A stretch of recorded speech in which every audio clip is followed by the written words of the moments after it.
Bienvenidos, gente linda. Esto es Fútbol entre Amigos.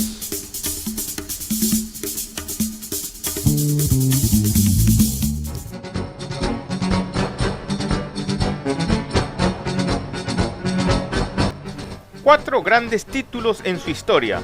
Una de las más grandes ligas del mundo y de los equipos protagonistas más poderosos del planeta. Esto es España, la Furia Roja.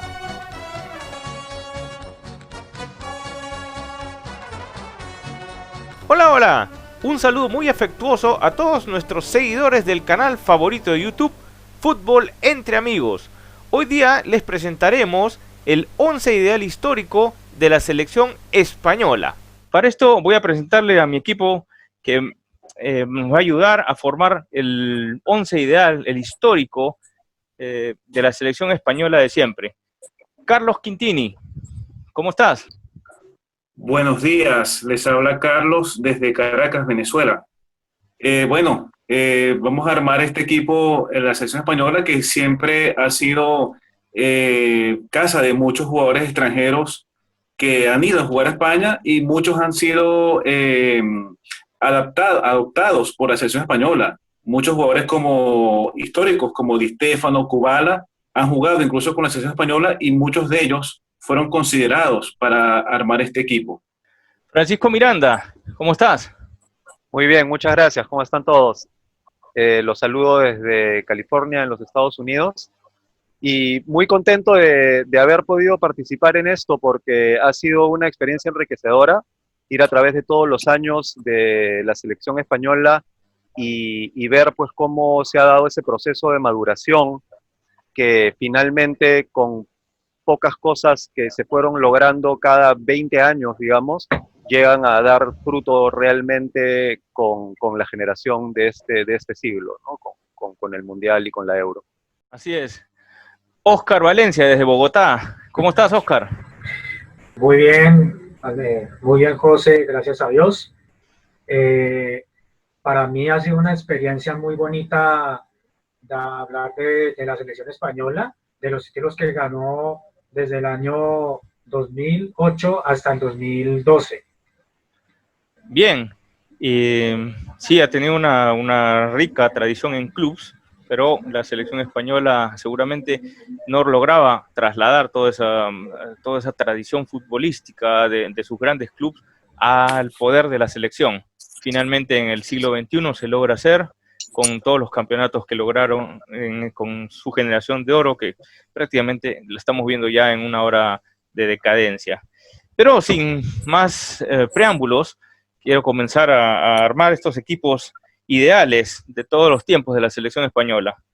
¿Comienza, Carlos? Ok, mi 11 ideal de España tiene en la arquería a Iker Casillas, como lateral derecho Feliciano Rivilla, como defensa central derecho Carles Puyol, como defensa central izquierdo Sergio Ramos, como lateral izquierdo José Antonio Camacho. En el mediocampo, 3 jugadores: Xavi Alonso como contención, Xavi Hernández como mediocampista mixto y Luis Suárez como mediocampista ofensivo. Y en la delantera tengo a David Villa como delantero mixto, como segundo delantero. Tengo a Andrés Iniesta más como mediocampista ofensivo por la izquierda, y Alfredo Di Stéfano es mi delantero centro.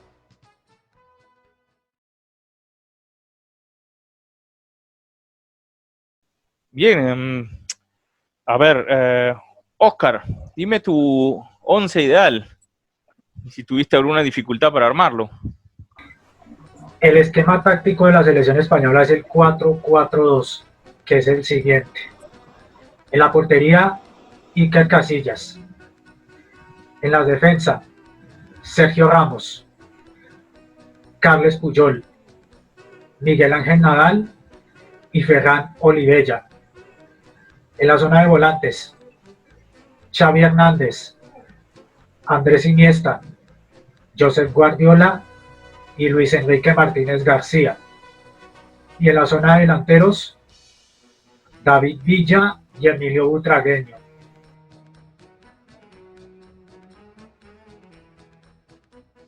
Vamos a conocer la de Francisco. Francisco. Gracias. Ok, yo tengo un esquema 4-1-3-2 y tengo en el arco a Iker Casillas, como marcador izquierdo a José Antonio Camacho, como marcador derecho a Carles Puyol, como defensas centrales a Piqué y Fernando Hierro. Luego tengo un volante defensivo que es Pep Guardiola, como creador delante de él a Xavi Hernández y como mediocampistas extremos ofensivos a Iniesta y Luis Suárez.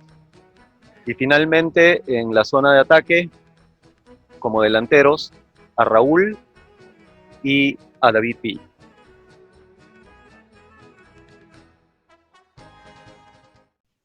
Excelente tu elección, Francisco. Ahora lo difícil va a ser tratar de armar con todos nuestros 11 ideales un 11 único, un 11 ideal único en el que pues podamos estar de acuerdo y dejar contentos también a todos nuestros seguidores. A ver qué tal nos va. Vamos a ver. ¿Tu equipo, José? ¿Ah? ¿Tu equipo? Tu equipo. Claro, cómo no. Mi equipo es el siguiente. En el arco, Ricardo Zamora. Los 3 centrales que elegí fueron Sergio Ramos, Hierro y Puyol. Volante central defensivo, Pirri. Volantes ofensivos, Iniesta, Xavi Hernández y Luis Suárez. Y en la delantera, Di Stéfano, punta izquierda para Francisco Gento.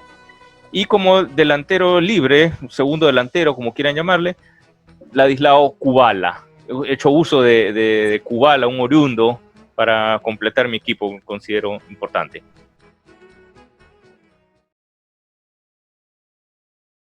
Bien, bueno, ahora sí podemos elegir nuestro equipo ideal. Dale. Vamos, tenemos en el arco una disyuntiva que le he propuesto yo. En verdad, para mí, el arquero era Ricardo Zamora y para todos ustedes Iker Casillas. Yo particularmente considero a Zamora como el único astro del fútbol español en los años en los cuales él jugó, en los años 20 y mediados del 30. Vamos así que Iker Casillas en ese sentido tenía unos defensores con mucho más jerarquía que los que tenía Zamora, lo cual para mí le da un poco más de mérito a Zamora, que se tenía que enfrentar a muchos delanteros, pero con defensas de menos jerarquía que los que quizás tenía Iker Casillas enfrente de él. No sé qué opinan ustedes. Bueno, Ricardo Zamora sí ha sido un jugador con muchísimo prestigio a lo largo de las décadas. Todos hemos leído muchísimas cosas sobre él, pero ha sido muy difícil, digamos, hacer esta comparación directa entre Ricardo Zamora e Iker Casillas, un jugador que todos nosotros hemos visto jugar en los últimos 20 años, lo hemos visto ganar muchos torneos, tanto con la selección española como con el Real Madrid.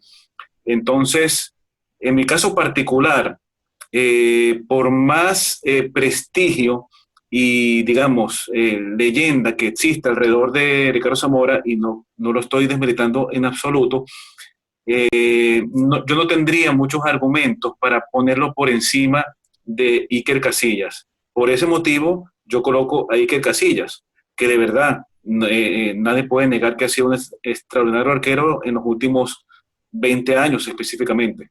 Estamos hablando de 2 arqueros que tenían fama de celestiales, ¿no? Porque Ricardo Zamora le decían el divino y a Iker Casillas, como recordarán, pues era San Iker. ¿Cómo justificas, pues, Francisco, tú la presencia de Casillas en tu equipo? Bueno, estoy de acuerdo con Carlos al 100%. Nadie está discutiendo aquí el prestigio de Zamora.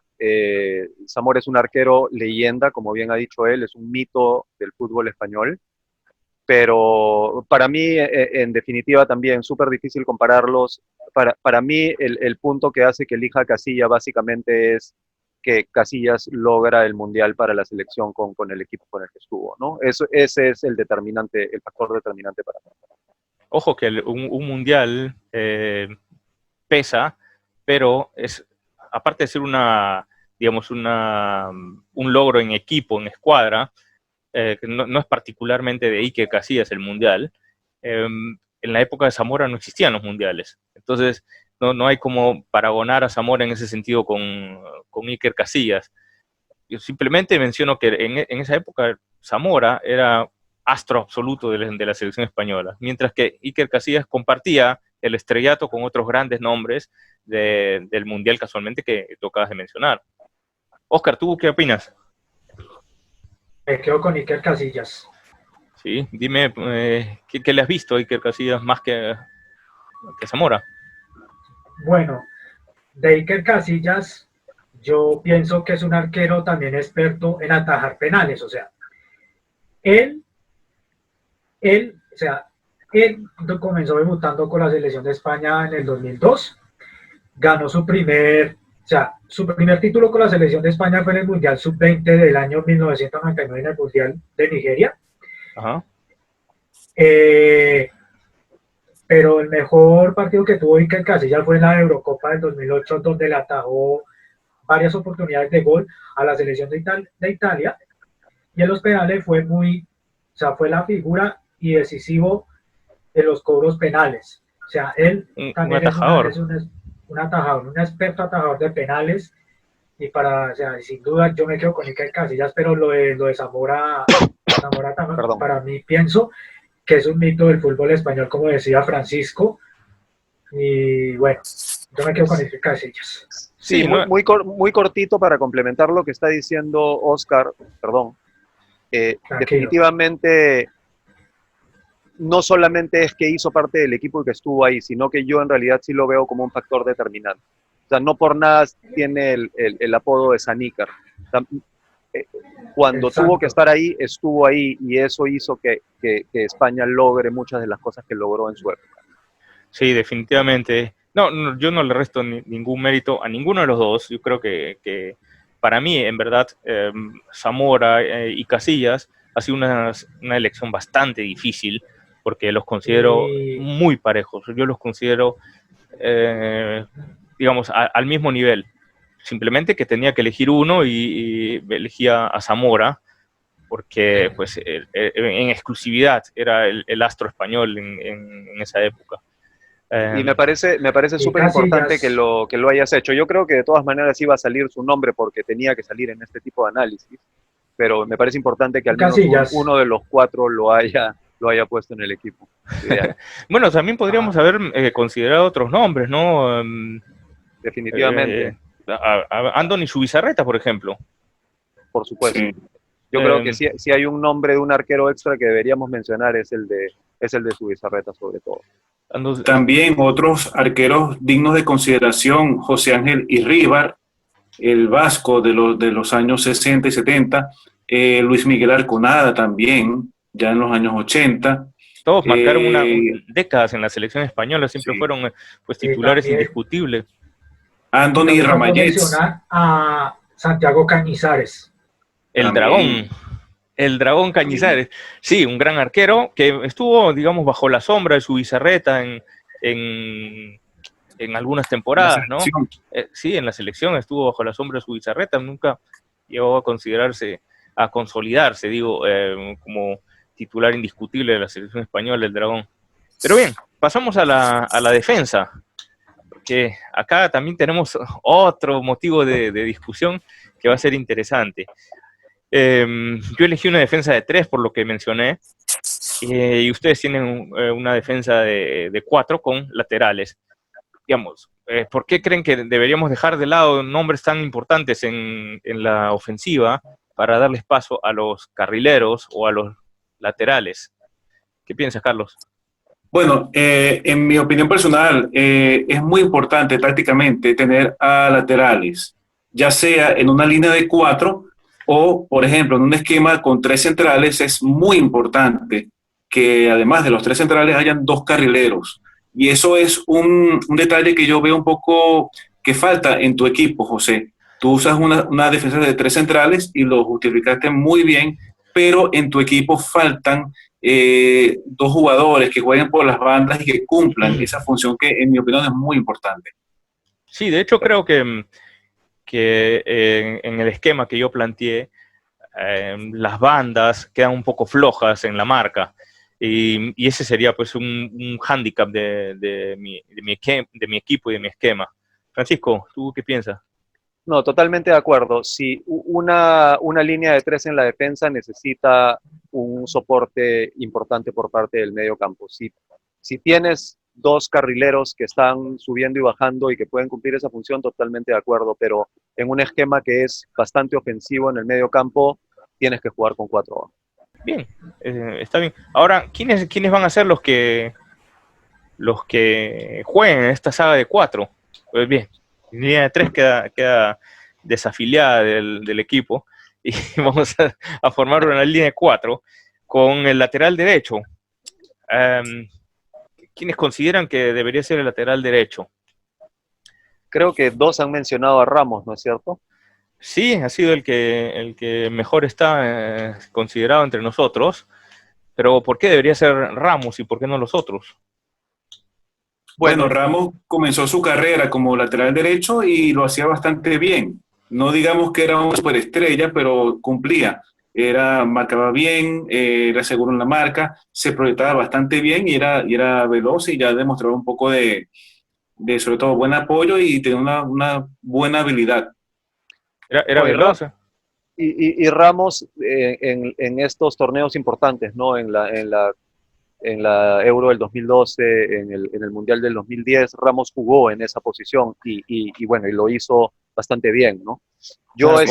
Comienza con los dos primeros logros de la selección española, digamos que él comienza haciendo lateral derecho y claro, más importante, digamos que los otros que hemos mencionado, como Rivilla, por ejemplo. Oscar, tú mencionaste, Carlos, tú mencionaste a Feliciano Rivilla. Sí, sí, sí. Bueno, en mi opinión, España nunca ha tenido un gran lateral derecho. Entonces, para mí fue muy difícil. Fue la posición más difícil para mí conseguir a alguien definitivo. Coloqué a Rivilla porque, bueno, fue el jugador que jugó toda su carrera como lateral derecho y, bueno, tuvo algunos méritos. Jugó en el equipo español campeón de la Euro en el 64. Se destacó bastante en el Atlético de Madrid, pero yo sí estoy consciente de que Rivilla no es un jugador, digamos, unánime para nosotros y para cualquier entendedor del fútbol español. Sí, bueno, Sergio Ramos es conocido pues por su velocidad, su fuerza y sobre todo por sus goles, tanto sea en la selección como en el Real Madrid, pasa de ser lateral a ser central. Oscar, ¿tú qué opinas de esta elección de Sergio Ramos como lateral derecho? Muy bueno la defensa, fuerte y hábil en el juego aéreo. Para mí, sin duda, Sergio Ramos es uno de los mejores defensores que ha tenido el fútbol español y la selección de España. Después tenemos también que elegir a los centrales, una disyuntiva con los centrales, donde mencionamos a Puyol, casi todos concordamos en que Puyol debería estar en el equipo. Francisco, tú lo mencionaste como lateral derecho, él jugó de lateral derecho, efectivamente. Correcto. Digamos, de alguna manera está mencionado también por ti. Yo creo que es indiscutible la presencia de Puyol en un equipo ideal de la selección española. ¿Qué características tenía Puyol? Oscar. También era hábil en el juego aéreo, era fuerte, tenía liderazgo en la saga de la selección de España y él, o sea, yo me acuerdo el gol que él metió en el juego de semifinal contra la selección de Alemania en el Mundial de Sudáfrica 2010, que clasificó por primera vez a España a la final de la Copa del Mundo, y sin duda yo me quedo con Carles Puyol. O sea, es un jugador muy importante. Sobre ese gol que mencionas, digamos, marca un momento importante de la carrera de Puyol, que pues en el Barcelona llegó a ser una leyenda, y en la selección española también todo un ícono en esa defensa, en esa saga defensiva, ¿no? Algo que me gustaría agregar de Puyol es que en la selección él era el que en los momentos en los cuales se bajaban, él era el que los levantaba, y también en los momentos en los cuales estaban dominando, era el que los mantenía con los pies en la tierra. Realmente ese rol de liderazgo que tenía Puyol era, para mí es insustituible. Esa fuerza, ese liderazgo son insustituibles. Realmente en esa selección española a la cual nos estamos refiriendo, pues sea Sergio Ramos en el Real Madrid que Carles Puyol en el Barcelona, ejercieron una labor de liderazgo muy importante. ¿Sí concuerdas conmigo, Carlos? Sí, sí, sí. Sobre todo en el caso de Puyol tenía una garra impresionante. La garra que él tenía en todos momentos y el liderazgo, tal como lo comentaron tanto Oscar como Francisco, eran, digamos, sus mayores virtudes. Y yo creo que él, o sea, el prestigio que él tiene y la gran estima que él tiene a nivel mundial sobre su garra y su liderazgo es indudable. Pues el siguiente central, porque debemos elegir dos, lo tendríamos que sacar entre Fernando Hierro y Miguel Ángel Nadal, que han sido mencionados. Ah, y Piqué, que también fue mencionado por Francisco, ¿verdad? Correcto.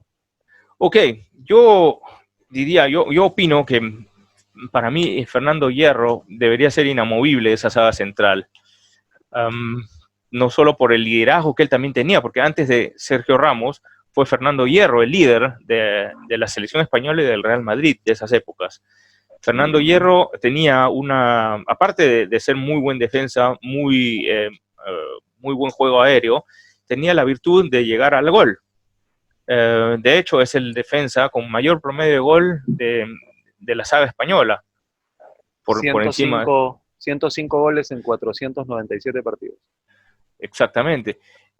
Por eso yo considero a Fernando Hierro que debería estar en esa saga titular. ¿Qué piensas tú, Carlos? Sí, estoy de acuerdo contigo. Yo visualizo a una defensa central formada por Puyol y Hierro y yo veo que uno complementa al otro, se complementan perfectamente. Es decir, Puyol pone la garra y el liderazgo y la fuerza y Hierro por su parte pone la visión, una visión extraordinaria que tenía para salir con el balón dominado o para enviar pases largos, por ejemplo, y también para subir con el balón dominado y incorporarse al mediocampo y a veces al ataque. Me parece que se complementan perfectamente ellos dos. Oscar, ¿tú qué opinas de Fernando Hierro? ¿Te gustaba Fernando Hierro? Tú escogiste a Miguel Ángel Nadal. ¿O por qué crees que Miguel Ángel Nadal debería estar y no Fernando Hierro? Bueno, yo escogí a Miguel Ángel Nadal porque era un defensa, o sea, que aparte de que hizo toda su carrera en la selección, en el fútbol español con el Barcelona y con el Mallorca, o sea, yo lo puse porque él disputó 3 mundiales, pero yo más bien quito a Nadal y pongo a Fernando Hierro porque Fernando Hierro era un defensa inamovible, tenía también un olfato goleador y bueno, yo me quedaría con Fernando Hierro.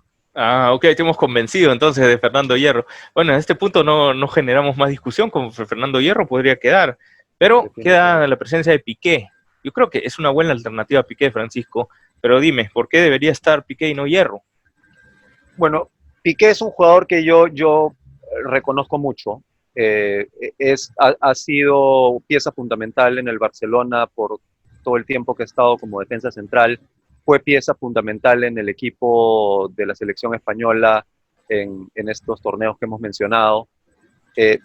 Definitivamente no podemos discutir el palmarés de Piqué, pero de la misma manera que Oscar, o sea, si vamos a discutir entre Hierro y Piqué por un tema de jugador más completo, yo creo que Hierro es indiscutible. Bueno, no olvidemos que Piqué quizás sea el único defensa central español que haya ganado la Champions League con dos diferentes equipos de dos ligas Correcto. distintas. Manchester United y Barcelona. Exacto, ya desde la época del Manchester brillaba. Lo que yo veía con Piqué un poco es que la regularidad que él tiene, y eso se le imputa mucho, es que acusaba de una falta de regularidad en ciertas ocasiones, en ciertas etapas, algunas lagunas que sufría, ¿no? Entonces, yo creo que Shakira era el problema, la falta de concentración.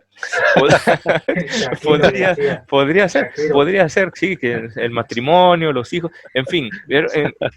Aquí en Colombia le decimos Shakiro. En ese sentido, Fernando Hierro, pues, tuvo una carrera más regular, más completa. Sí, totalmente. El lateral izquierdo. Acá no hay consenso para nada. Se menciona pues a José Antonio Camacho. Yo no mencioné ninguno. Y Oscar mencionó a Olivella, el campeón del 64, de la Eurocopa del 64. Pero creo que tanto Carlos como yo mencionamos a Camacho, ¿cierto? Sí. Camacho, digamos que tendría más menciones. Pero a mí me interesa saber, Oscar, ¿por qué mencionas a Olivella, un jugador de los años 60, que lo vimos poco, pero es interesante recordarlo? Bueno, ¿por qué mencioné a Fernando? Porque metí a Fernando Olivella ahí en la defensa de España, porque aparte de que fue el capitán que ganó la Eurocopa de 1964, yo creo que es para mí en defensa que era como rocoso, fuerte, pero otras veces jugaba como que de centrocampista, y bueno. O sea, era muy versátil Olivella. Era versátil, sí señor. Sí, bueno, en realidad es un tema complicado, ¿no? Porque como bien ha mencionado Oscar, Olivella estuvo en el equipo que ganó la Euro del 64, Camacho estuvo en 64. Del 64, correcto.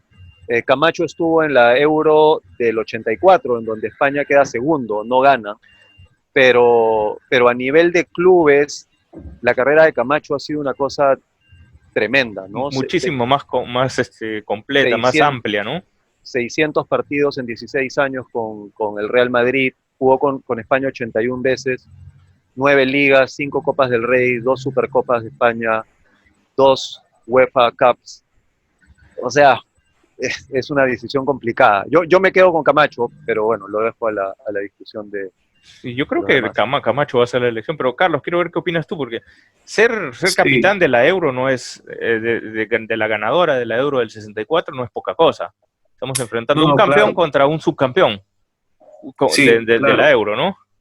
Olivella, claro que tiene su valor, fue un gran lateral izquierdo en su época, pero José Antonio Camacho, aparte de todo el palmarés que Francisco mencionó, él también tenía muchísimo prestigio como uno de los mejores laterales izquierdos del mundo durante los años 70 y principios de los años 80. Él realmente estaba, digamos, de la misma generación de jugadores como Cabrini, como por ejemplo Junior de Brasil y otros grandes laterales izquierdos de su época. Camacho estaba al mismo nivel de todos ellos. Tenía muy buen prestigio, se recuerda mucho, son legendarios sus duelos que él tenía con Johan Cruyff en la época de los Barcelona-Real Madrid de los años 70.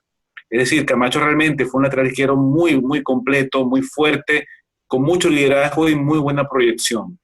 Y una leyenda del Real Madrid, pues como lo han mencionado ustedes, ¿no? Entonces, en el lateral izquierdo nos quedaríamos con José Antonio Camacho, ¿qué dicen? Sí, de acuerdo. ¿Está bien? Entonces, hasta ahora tenemos a Casillas, Sergio Ramos, Puyol, Hierro y Camacho. El medio defensivo. El medio defensivo, como ya hemos mencionado, es importante en todo esquema. Sin un volante tapón, no hay balance defensivo. ¿Quién creen ustedes que es el más indicado para estar ahí? Oscar, a ver, ayúdanos con esta elección. Tú mencionaste a Guardiola. Bueno, yo digo que el Pep Guardiola, aparte de que es bueno como entrenador, que lo ganó todo con el Barcelona, él fue medallista olímpico en 1992. él también tenía su visión de juego, o sea, era como que pasador, transportaba bien la pelota, Era muy eh, técnico, sí. era muy técnico con el balón y bueno, él, o sea, él se conoce como, o sea, él conocido en el Barcelona de los años 90 y bueno, para mí Guardiola es pieza fundamental de la selección española en el medio campo. Francisco, ¿tú qué opinas? Sí, bueno, yo elegí a Guardiola también en esa posición. En mi tipo de alineación complementa perfectamente ese punto pivot entre los 4 defensores y los 3 volantes ofensivos. Guardiola era como jugador, era un jugador de una inteligencia y visión tremendas. Él empezó jugando como medio defensivo, me parece que luego es Cruyff el que lo mueve más adelante, pero yo veo que como complemento, como pivot para traslado de balón, bajar cuando se necesita y subir en el ataque es perfecto para la selección española. Bien, Francisco, está bien que has mencionado acerca de Guardiola, pero yo realmente tendría que cuestionar que Guardiola tiene muy poca marca en ese equipo. Él comenzó como dijiste, como medio defensivo, pero después en sus mejores épocas fue trasladado a jugar, digamos, de manera más adelantada, casualmente por la visión de juego que él tenía. Bueno, pero para eso tiene detrás a Puyol y a Hierro. Carlos, ¿qué me comentas tú porque tú no elegiste a Guardiola, Sí, ¿verdad? yo elegí a Xabi Alonso. Ajá. En mi opinión, Xabi Alonso era muy buen mediocampista de contención. Tenía todas las condiciones que yo considero importantes. Ahora, en el caso que estamos tocando, me parece inevitable que va a quedar Guardiola. Y en cuanto a eso, hay que decir lo siguiente: Guardiola comenzó su carrera como mediocampista de contención. Eso, digamos que lo ayuda un poco. Claro, Guardiola brilló mucho más en su fase ya más adelante como mediocampista más de creación. Pero de cualquier forma, en este ejercicio que estamos haciendo, tan interesante, Guardiola quedaría un poquito restringido para las labores defensivas, pero estoy seguro que él va a ser apoyado por otro jugador que también va a ser escogido. Quería hacer mención especial a quienes hemos dejado de lado en la zona defensiva. Toda la zona defensiva, pues yo noto, por ejemplo, la ausencia de un gran defensor, nadie los mencionó, un gran defensor de los años 30, también Jacinto Quincoces, que era considerado uno de los mejores defensas del mundo y también otra de las grandes leyendas del Real Madrid. Um, pues por lo que veo en las opiniones de ustedes,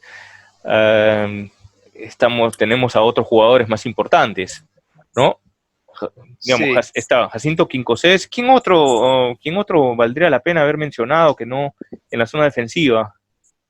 yo cons Siriaco, que formaba la defensa central junto con Quincoses en los años 30, ¿verdad? Era la defensa de Eh, hierro, Zamora, Quincoces y Siriaco, ¿no? sí, sí, sí. Era fuerte También también. una rápida mención especial para Alexanco, defensa central del Barcelona.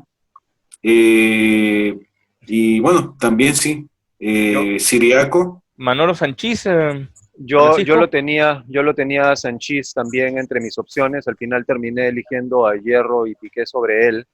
Pero bueno, él era uno de los de la quinta del buitre, espectacular en esa época. Manolo Ellos, Sanchís también tuvo ejerció también algún tipo de liderazgo, digamos, en algunas ocasiones cuando faltaba hierro, ¿no? Porque eran contemporáneos. Claro, yo considero personalmente que los que hemos elegido están en un escalón superior a estos y nombres. me parece que Sanchís ganó un título para España como sub-21 en el año 86, lo cual también es importante a nivel de selección. Sí, sí, cualquier logro recordemos que los logros no son individuales, como he mencionado, sino más bien colectivos, pero sin embargo tiene mucho mérito que se haya mantenido por muchos años como titular en el equipo de la Quinta del Buitre, que era un equipo fuerte, y de la selección española, sobre todo en diversas competencias internacionales. Eso en cuanto a la defensa. Quería resaltar, pues yo mencioné a Pirri, porque creo que Pirri era al tener mi esquema, tres centrales, creo que Pirri le aportaba mucha cuota de marca a ese equipo, a ese esquema. Pirri era un medio defensivo muy bravo, que tenía mucho coraje, muy impetuoso. Muy duro. Ajá, sí, muy duro. Pero sin embargo, aportaba mucho gol, tenía mucha cuota de gol. Porque él inició también, pues, como, digamos, un box to box. No se dedicaba simplemente a las tareas defensivas al inicio. ¿Sabe quién faltó mencionar? Sí. A Jordi Alba. Oh, Jordi Alba, un grande lateral, que quizá pues, podría pelearle en algún momento la punta izquierda, sea a Olivella que a Camacho. Sí. Pero creo que están en un nivel superior Camacho. Sí. ¿Sí? El otro que podríamos mencionar en la zona de volante defensiva es a Sergio Busquets, ¿no? Que también es Sergio Busquets. Con mucho palmarés. Lo cual, por ejemplo, yo elegí a Pirri y ustedes a Guardiola. Yo creo que Busquets tenía en ese sentido una calidad, una finura técnica mucho más amplia que el Pepe Guardiola. El Pepe Guardiola tenía una visión de juego más grande, pero la técnica sublime que tenía Busquets era que tiene Busquets es mayor, creo yo. Y tiene más marca también que Guardiola. Pero, sin embargo, Guardiola es una alternativa muy válida en este ejercicio que estamos armando. Bien, pasamos a la volante ofensiva. A la volante ofensiva y a la delantera. Vamos a pasar a ver a quiénes tenemos. Algunos nombres indiscutibles. Yo creo que todos hemos mencionado a Xavi y a Iniesta, ¿verdad? A Xavi y a Iniesta lo hemos mencionado. Xavi Hernández. A Xavi Hernández y a Iniesta. Esos son nombres indiscutibles. Nadie duda de la calidad, de la técnica excelsa que mostraban estos dos jugadores. Un gran asistidor como era Xavi, uno de los mejores de la selección española, y Iniesta, un fantasista por excelencia, ¿no? Carlos, ¿qué comentas de estos dos monstruos? Sí, Xavi es insustituible, es indiscutible, y en este equipo, en la práctica, vamos a tener dos jugadores en el círculo central con características muy parecidas. Guardiola y Xavi, los dos comenzaron su carrera como contención, y bueno, yo me los imagino apoyándose mutuamente tanto en la recuperación como en la creación. Entonces me parece que se adaptarían muy bien. ¿Qué tales pases de larga distancia deben surgir de esa volante, verdad? Sí, Francisco. Bueno, ¿qué te puedo decir? Ya viendo como lo que está diciendo Carlos, ¿no? Que ha coincidido que tenemos en el equipo a ellos dos definitivamente una capacidad de creación tremenda y una capacidad de reacción tremenda también. Y bueno, pues Iniesta y Xavi eran el dúo de intercambio por excelencia, ¿no? Tanto en el Barcelona como en la selección. Don Andrés, tantas cosas que podríamos decir de él. Ambos son los que representan este cambio de fútbol que hubo en España en esa época, que es lo que yo creo que los lleva, ¿no? El tiki-taka. De acuerdo. Bueno, definitivamente la línea que yo creo que menos trabajo nos costó a todos de elegir. Oscar, ¿tú qué opinión acerca de estos dos excelentes jugadores, cracks por excelencia? Sin duda, Xavi e Iniesta son dos piezas y jugadores fundamentales en la selección española. No podían faltar, ¿no? No pueden faltar. Y para mí esos dos tenían complemento, se entendían en el medio campo y, y lo ganaron todo con el Barcelona de España. Para mí, Xavi e Iniesta, indiscutiblemente, no los quito. Claro. A ver, quedaría pues en discusión un poco si metemos un volante más o usamos tres delanteros. Bueno, Uy, a eso ver, significaría dejar de lado a Luis Suárez. sí, yo en verdad considero a Luis Suárez, yo creo que es también uno de los insustituibles en el equipo español. Por Para eso lo mí, digo. Fue nombrado 3 veces Luis Suárez. Luis Suárez fue nombrado 3 veces por nosotros. Sí.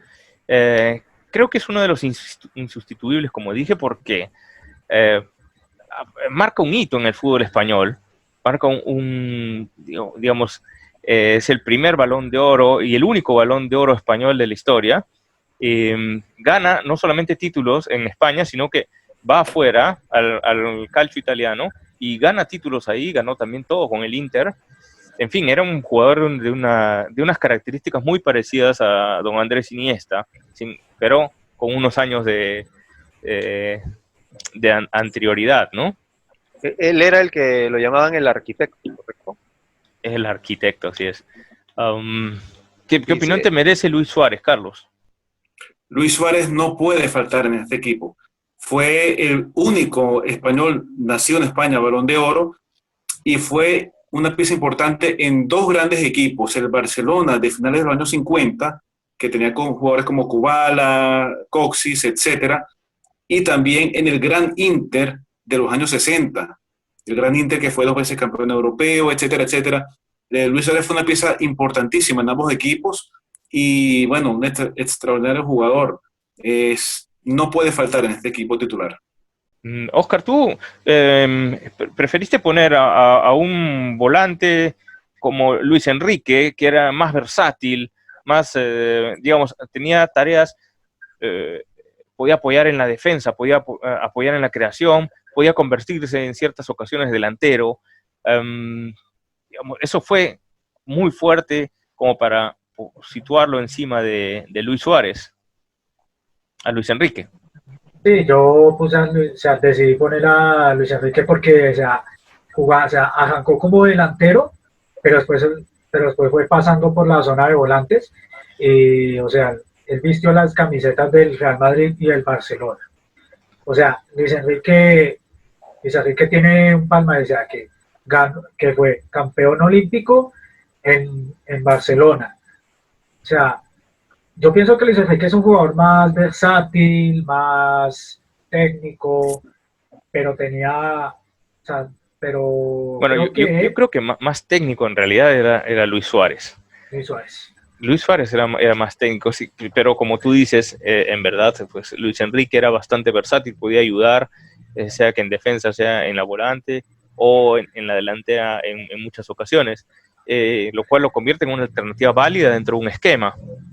Claro. Pero bueno, Exacto. nos quedaremos con Luis Suárez, con Xavi Iniesta que ya mencionamos, y bueno, esa sería la volante ofensiva que hemos planteado. ¿Quiénes se quedaron afuera en esa línea de volante? Bueno, se lo dejo a ustedes, Carlos. ¿A quién te hubiera gustado mencionar dentro de...? Menciones especiales a Joaquín Peiró, otro gran mediocampista de los años 60, Luis del Sol, también de los años 60, Michel González, Michel del Real Madrid de González, los años de la Quinta del de la Buitre, Quinta del Buitre. por supuesto. También David Silva, de las últimas generaciones. Óscar, ¿a ti te gustaría añadir algo de David Silva, de El Torero?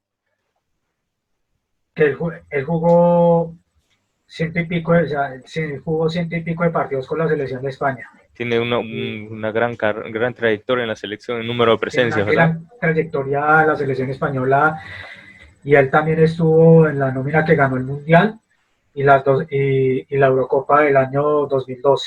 De hecho, se trata de un gran mediocampista, David Silva, que también es versátil porque puede apoyar mucho en la delantera, pues, jugar en algunas ocasiones como pues por la banda, ¿no? En extremo ofensivo. No podemos irnos de las menciones honrosas de la volante sin mencionar a Mancio Amaro. Dale. Él jugó en La Coruña, en el Real Madrid, por mucho tiempo, me parece que desde probablemente mediados de los 50 a finales de los 60. Estuvo en el equipo que ganó la Euro del 64, ganó 9 ligas, una Eurocup, lo que es la Champions ahora, también un jugador tremendamente bueno, no, Sí, no se le tenía, puede... muy rico de palmarés, Amaro, y pues estuvo, como mencionaste, la Euro del 64, justo junto a Luis Suárez y a toda esa riqueza de todo ese bagaje de calidad que Entonces, tenía España. Sí, también, también hay otros dos mediocampistas que ganaron en la Eurocopa de 1964 con la selección de España. recuérdanos. Son Ignacio Soco y José María Fusté. Sí, dos que en su tiempo también tuvieron el cartel de cracks, pero tuvieron alguna, digamos, carreras algo cortas, ¿no? No tuvieron pues algunas carreras cortas, otros, digamos que no llegaron a despuntar como los mencionados. Los pensaba meter en la zona de volantes a Fusté y a Soco. Sí, pero como mencionamos, como dijimos, cómo prescindir, cómo sacar del equipo a Xavi, Iniesta y Suárez, que creo que están situados también pues más arriba que los mencionados Juste y Soco. Pasamos a la delantera, muchachos.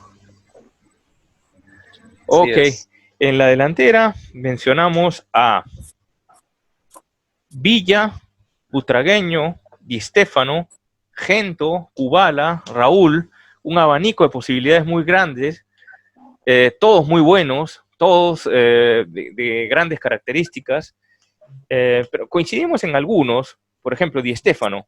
Creo que Di Stéfano ha pagado el hecho de que él no haya nacido en España, que sea un oriundo, digamos así, y que no haya tenido logros con la selección española.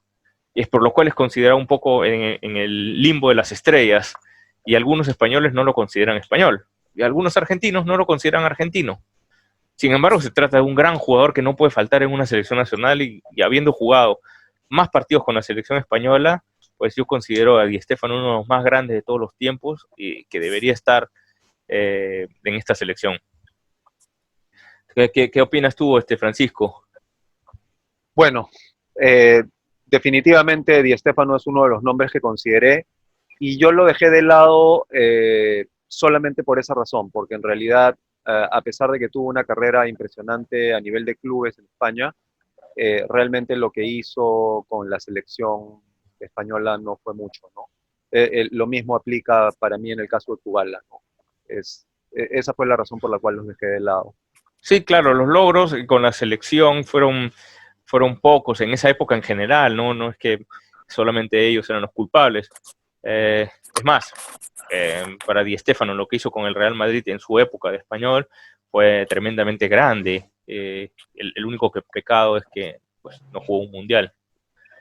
Carlos, ¿tú qué opinión te merece pues, Di Stéfano y Kubala también? Que yo lo escogí, pero no, Sí. con la selección no tuvieron un despliegue espectacular.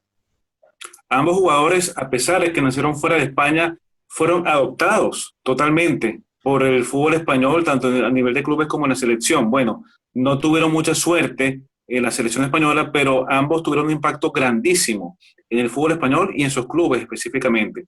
Di Stéfano es un jugador que es por lo menos entre los 10 mejores de todos los tiempos, de cualquier época, y me parece hasta una falta de respeto no considerarlo o digamos, no tomarlo en cuenta, ya sea tanto por los argentinos como por los españoles. Yo lo coloco sin ninguna duda como mi 9, mi delantero centro titular en la selección española, básicamente por todo lo que él hizo en el Real Madrid. Sí, a mí me parece que no podría ser dejado de lado Di Stéfano por la calidad de jugador que significó para el fútbol en general, quizás no para España como país, pero para el fútbol en general, quienes gustamos de la calidad de los jugadores, pues Di Stéfano merece una posición dentro de nuestro 11. Kubala, yo lo mencioné a Kubala, y sí, seguramente habrá tenido el mismo problema que se ha mencionado. Para la época, Kubala fue una gran estrella del Barcelona, Incluso se dice que por él fue que el Barcelona tuvo que ampliar el estadio para poder vender más abonos y que la gente vea a Kubala. Era un portento técnico y un portento físico, porque Kubala había sido boxeador también. O sea, imaginémonos un toro con una fineza técnica sublime. Sí, Yo lo Kubala elegí por tenía eso. muchísimas virtudes. Tenía muchas virtudes y tal como tú lo dices, yo también lo tomé en cuenta. Pero bueno, solamente podemos escoger a 11 y Kubala se quedó, digamos, por fuera, pero por muy poco. Pero por supuesto que merece una mención muy especial. Por un pelito. Oscar, tú mencionaste a Butragueño, otro que también nos costó dejar afuera. ¿Qué opinión te merece Butragueño? ¿Por qué lo consideraste a Butragueño? Porque para mí Butragueño es uno de los mejores delanteros de los años 80, en donde estuvo en la quinta del buitre con el Real Madrid. Y bueno, y en el Mundial del 86 hizo los 4 goles en la goleada de España ante Dinamarca. Yo pienso que para mí Butragueño tiene un olfato goleador. Y bueno, De Butragueño hecho, sin duda para mí es uno de los mejores delanteros del fútbol de España. otro de los mencionados fue Raúl, Correcto, yo. ¿verdad? Eh, Sí, bueno, Raúl, eh, recién supe como dato, cuando estuve haciendo la investigación, que es uno de los pocos jugadores que puede decir que ha llegado a los 1000 partidos jugados. Hay muy pocos jugadores que han llegado, no sé si hacen 5, probablemente en la historia del fútbol mundial. Jugó, bueno, él jugó en la mayor cantidad del tiempo, 16 años en el Real Madrid. Bueno, el palmarés que tiene con el Real Madrid es impresionante. es el jugador que tiene más presencias en el Real Madrid de la historia. Y bueno, ganó 3 Champions, ganó 6 ligas, jugó en Alemania, jugó 3 mundiales con la selección, tiene un premio como el mejor delantero por la Federación Internacional de Fútbol. Pero bueno, en realidad para mí fue lo más difícil la línea ofensiva. Tú mismo lo has dicho, creo que elegimos 6 o 7 nombres diferentes y además de eso todavía hay los nombres que dejamos fuera. Yo dejé fuera a Butragueño, pero bueno, creo que todos coincidimos en uno, ¿no? Carlos, coincidimos sí en David Villa. Creo que David Villa tiene, yo no lo mencioné, pero la mayoría lo ha mencionado a David Villa.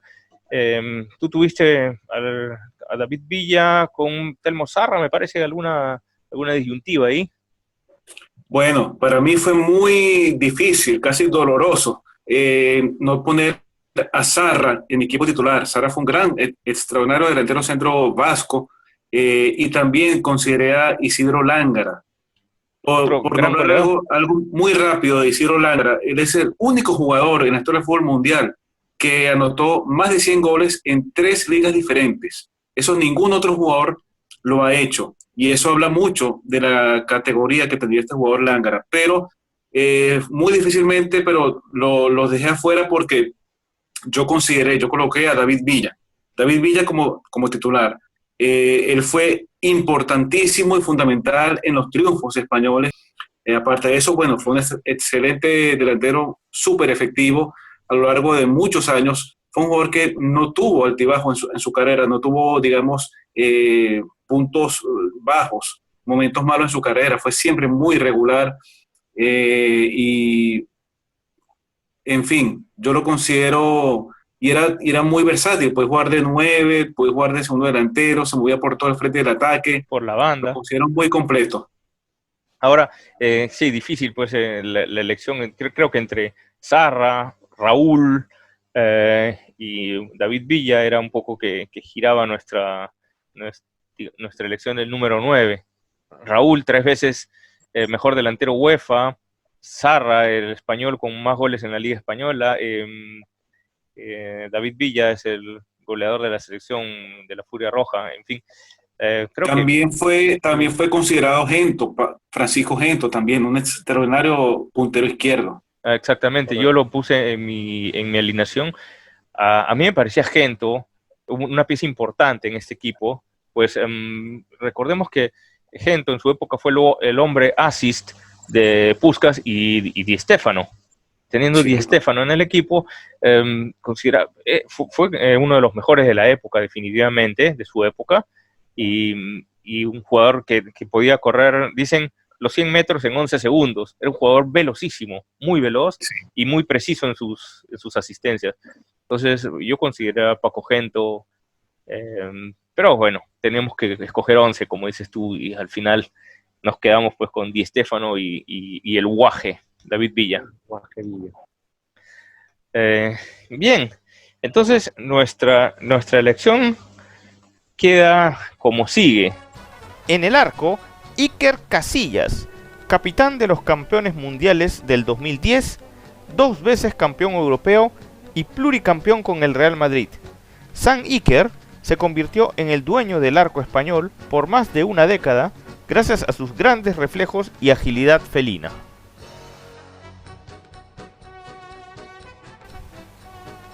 Como lateral derecho, Sergio Ramos, gran temperamento y personalidad, poseedor de un letal juego aéreo, Ramos fue protagonista de los títulos europeos del 2008 y del 2012 y del Campeonato Mundial del 2010, además de ser ya una leyenda viva del Real Madrid. Como primer central, otro campeón mundial del 2010, Carles Puyol. Su caballerosidad y liderazgo hicieron de él un ícono en la capitanía del Barcelona y la selección. Tarzán también fue un derroche de coraje y combatividad. Como segundo central, Fernando Hierro, el defensa más goleador de la historia de la Furia Roja.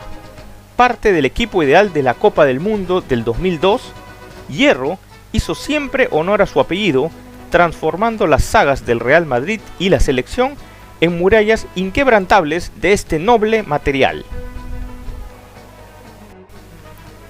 El lateral izquierdo es José Antonio Camacho.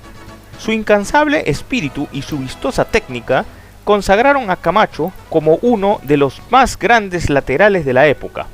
Haciendo gala de esas virtudes, se permitió anular a grandes delanteros de aquellos años como Johan Cruyff. Como medio central defensivo tenemos a Josep Guardiola, una magnífica combinación de visión organizativa y sacrificio en la marca al servicio del equipo. Pep se supo codear con las estrellas del Barcelona de los 90s, con quienes obtuvo la Copa de Campeones de Europa en 1992. En la volante central, el extraordinario Xavi Hernández. Sus pases con precisión milimétrica hacen de Xavi uno de los mejores asistidores de todos los tiempos, pieza clave en el bicampeonato europeo y en el campeonato mundial del 2010. Todo una garantía en el medio campo español. Como volante ofensivo, Andrés Iniesta, símbolo del fútbol vestido en traje. Héroe de la final del Mundial del 2010 frente a Holanda, Don Andrés fue fundamental en La Roja gracias a su exquisita técnica, fantasía y su gran capacidad inventiva. Nuestro siguiente volante es Luis Suárez. En 1960 ganó el Balón de Oro, siendo el único español nacido en tierras hispanas en haber ganado ese trofeo. El arquitecto, como le llamaban, fue el constructor de juego en la selección, el Barcelona, pero sobre todo en el Inter de Milán, con quienes logró el bicampeonato de las Copas de Campeones de Europa y las Intercontinentales de 1964 y 1965.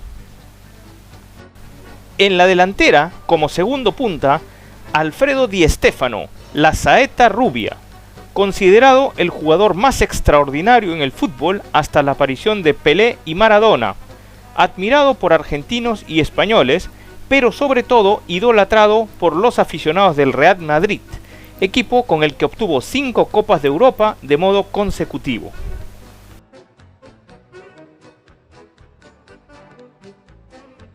Y finalmente, nuestro centro delantero es David Villa.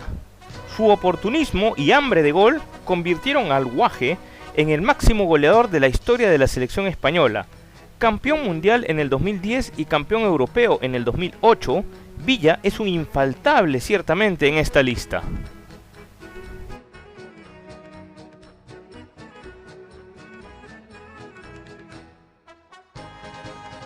Bien, pues, esa fue la elección de nuestro 11 ideal histórico de la selección española. Un equipazo. Me encantaría poder ver a todos estos realmente juntos en la cancha. Algunas palabras finales para concluir pues esta elección del 11 ideal de España. Carlos. Bueno, fue muy difícil, pero fue muy satisfactorio. Y como dijo Francisco, todos nosotros aprendimos y descubrimos cosas que tal vez no lo sabíamos antes de varios de estos jugadores. Oscar, tus palabras finales. Buena la experiencia que hoy tuvimos en decir la alineación de la selección histórica de España, y una vez más quiero seguir aprendiendo de estos temas que se hablan de fútbol. Uno redescubre cosas a veces que no recordaba, profundiza en ciertas investigaciones que nos hacen pues a veces hasta cambiar de opinión, ¿verdad? Correcto. Francisco, tú. Bueno, gracias por tenerme aquí. Ha sido muy enriquecedor, como han dicho todos. He redescubierto cosas, he aprendido mucho y sobre todo ha sido muy ameno el estar aquí con ustedes y elegir el equipo. Bien, gracias por seguirnos una vez más en Fútbol Entre Amigos. No olvides suscribirte, compartir y darles like si te gustó el video. Hasta la próxima. Chao. Chao. Hasta luego.